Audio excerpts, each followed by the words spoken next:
பெற போய் அவமானப்பட்டு திரும்பியவர்கள்ல நீங்களும் ஒருத்தரா? தகுதி தராதாரம் பார்த்து தானம் செய்பவர்களுக்கு நீங்க கற்றுக் கொடுக்கும் பாடமாக இன்றைய கதை பகுதி அமைஞ்சிருக்கு. எல்லோருக்கும் வணக்கம். உங்க கூட பேசிட்டு இருக்கிறது நான் கலை. அது ஒரு அழகான ஊரு. அந்த ஊர்ல அம்பலம் என்ற ஒரு பெரிய பணக்காரர் வாழ்ந்து வராரு. வெளியூர்ல இருந்து வருகின்ற அறிஞர்கள் பெரியோர்களுக்கு வயிறார உணவு தருவதாக அந்த ஊர்ல எப்போதும் ஒரு பேச்சு இருந்துட்டே தான் இருந்தது. அவரு தன் வீட்டுல அமர்ந்து உணவு உண்கின்றவர்களோட தகுதி தராதாரம் உடைகள் ஆபரணங்கள் இதெல்லாம் முதல்ல கவனிச்சுதான் உணவும் வழங்குவாரு. சாப்பிட வர்றவங்களோட நடை உடை பாவனைகள்லாம் பணக்காரத்தனமாக இருந்ததுன்னா அவரோட கவனிப்பே தனியா இருக்கும். சாதாரணமா உடையணிந்து வருபவர்களை வாங்க வாங்க சாப்பிட்டு போங்க அப்படின்னு சொல்றதோட அவ்வளவுதான். மிகவும் மோசமான ஆடை அணிந்து வர்றவங்க ஏழை எளியவர்களா இருந்தா அறிஞர்களாக இருந்தால் கூட அவங்கள வாங்க சாப்பிட்டு போங்க அப்படின்னு ஒரு வரி கூட சொல்லாம சாப்பிட்டு போங்க அப்படின்னு சொல்லிட்டு உள்ள போயிடுவாரு. வந்து சாப்பிடுற வெளியூர்காரர்களும் தங்களுக்கு சாப்பாடு போட்டவனை பத்தி ஏன் வம்பு பேசுவானேன்னு எதுவும் வெளியில போய் சொல்றதில்ல. அதனால அந்த ஊர்க்காரங்களுக்கு அம்பலம் தர்மம் செய்யறவரு அப்படின்ற ஒரு எண்ணம் மட்டும்தான் இருந்தது. ஆனா தர்மம் எப்படி செய்யறாரு அப்படின்றது தராதரம் பார்த்துதான் செய்யறாரு அப்படின்ற விஷயம் தெரியாது. இந்த நிலையில அந்த ஊருக்கு மணிநாச்சியார் என்ற ஒரு பெண் புலவர் வராரு. மிகுந்த அறிவும் தன்னடக்கமும் உடையவர் அவரு. அதோட அவரு தன்மானத்தை உயிரை விட நேசிப்பவர். தனக்கு ஏதாவது ஒரு அவமானம் நேர்ந்தால் கூட உயிரை விடும் அளவிற்கு மனம் நொந்து போவாரு. அப்படிப்பட்ட மணிநாச்சியார் அந்த ஊருக்கு வர்றாரு. ஒரு மரத்தடியில அமர்ந்து இளையும் பாடுறாரு. அப்போ அந்த ஊருக்காரங்க ஆடு மேய்க்கிற 2 பசங்க அம்பலம் பற்றி ரொம்ப பெருமையா பேசிக்கிட்டு இருக்காங்க. நாச்சியாரும் இதை கவனிக்கிறாரு. தமது புலமை சிறப்பை காட்டி அம்பலத்துக்கிட்ட ஏதாவது பரிசு வாங்கிடலாம்னு முடிவு செய்யறாரு. அதன் பின் நேர அம்பலம் வீட்டுக்கு போறாரு.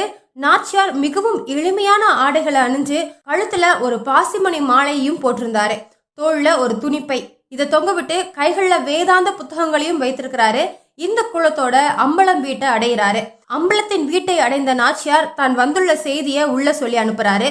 சிறிது நேரத்துல நாச்சியார உள்ள வர சொல்றாரு. அந்த அம்பலம் பாக்குறதுக்கே நிறைய தங்க நகைகள் மோதிரங்கள் சங்கிலிலாம் அணிஞ்சு பட்டாடை கட்டி வாசனை திரவியங்கள் மணக்க ஆசனத்துல அமர்ந்திருக்கிறாரு. நாச்சியார பார்த்ததும் முகம் சுளிக்கிறாரு. நாச்சியாரின் ஏழ்மை தோற்றம் அவரை அருவருக்க செய்தது. ஆனாலும் விருட்டென்று எழுந்து சாப்பிட்டு போங்க அப்படின்னு சொல்லிட்டு உள்ள போயிடுறாரு. இதை கண்ட நாச்சியார் திடுக்கிட்டு அனிச்சம் என்கிற பூ பிறர் நுகர்ந்து பார்த்தாலே வாடிவிடுமாம். அதே போல அம்பலம் முகம் சுளித்து உள்ளே சென்றதுமே மனமும் முகமும் வாடிவிட்டார் நாச்சியார்.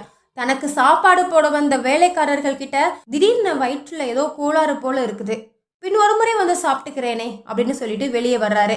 மறுநாள் இதுவரை தமது புலமைக்கும் அறிவுக்கும் பரிசாக கிடைத்த பட்டாடைகளையும் தங்க வைர அணிகலன்களையும் தனது துணிப்பைக்குள்ளே இருந்து எடுக்கிறாரு. இருப்பவைகளையே விலை உயர்ந்ததை எடுத்து அணிந்து கொள்றாரு. தனது துணிப்பைய பாதுகாப்பா ஒரு வீட்டுல கொடுத்து வைக்கிறாரு. பின் மிகப்பெரிய அரசி போன்ற ஒரு ஆடை ஆபரணங்களோட அம்பலத்தோட வீட்டை நோக்கி போறாரு. தனது வருகையை அம்பலத்திடம் தெரிவிக்க சொல்றாரு. காவலர்கள் உள்ளே சென்று நாச்சியார் செல்வ செழிப்போட இருக்கிறதாகவும் அவர் பாக்குறதுக்கு ஒரு அரசி போன்ற உள்ளதாகவும் அந்த காவலர்கள் சொல்றாங்க. உடனே அம்பலம் ஓடோடி வர்றாரு. நாச்சியார மிகுந்த கனிவோடும் அன்போடும் உள்ள கூட்டி வர்றாரு. பணிவோட ஒரு நாட்காலையில அமர சொல்லி சாப்பாடு என்ன வேணும்னு நின்று கொண்டே பல முறை கெஞ்சி கேட்கிறாரு. நாச்சியார் முன்பாக சில நிமிடத்திலேயே பல தட்டுக்கள்ல பலவிதமான உணவு வகைகள் கொண்டு வந்து நிரப்பப்படுது.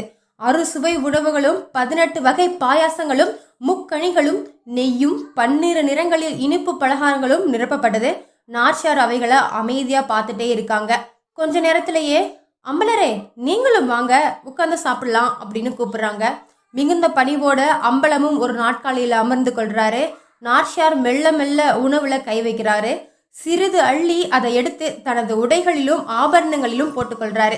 இப்படி எல்லா உணவையும் கொஞ்சம் கொஞ்சமாக எடுத்து அள்ளி ஆபரணங்களையும் உடைகளிலையும் போட்டுக்கொள்றாரு. இதை கண்ட அம்பலம் அதிர்ச்சி அடைகிறாரு.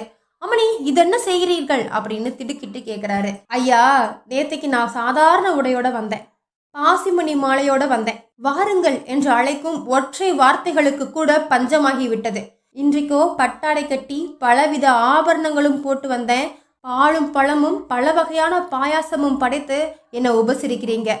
இதுல இருந்து என்ன தெரிகிறதுனா, நீங்க தருகின்ற இந்த உணவு எனது அறிவிற்கும் மனித பிறவி என்ற மதிப்பிற்கும் அல்ல, மாறாக நான் போட்டு வந்துள்ள இந்த உடைகளுக்கும் நகைகளுக்கும் மட்டும்தான். எனவே தாங்கள் படைத்த இந்த உணவை என் ஆடைகளுக்கும் என் உடைகளுக்கும் ஆபரணங்களுக்கும் அள்ளி போடுறேன், இவை உண்ணட்டும் அப்படின்னு சொல்றாரு.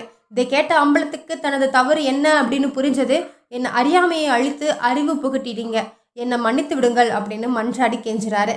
தங்களை போன்ற அன்னதானம் செய்பவர்கள் இறைவனுக்கு சமமானவர்கள். இறைவன் எப்படி அருள் தருகின்ற விஷயத்துல உலகத்தார் எல்லாருக்கும் ஏற்றத்தாழ்வு பார்க்காம செய்யறாரோ, அதே போல அன்னதானம் செய்பவர்களும் ஆள் பார்த்து தானம் செய்யக்கூடாது. இதை நீங்க உணரவே நான் இப்படி ஒரு காரியம் செய்தேன் அப்படின்னு விளக்கி சொல்றாரு நாச்சியார். இந்த கதை அம்பலம் போன்ற அன்னதானம் செய்யும் ஆட்களுக்கு மட்டுமல்ல, இந்த தகுதி தராதாரம்லாம் பார்த்து தானம் செய்பவர்கள் எல்லோருக்குமே பொருந்தும்.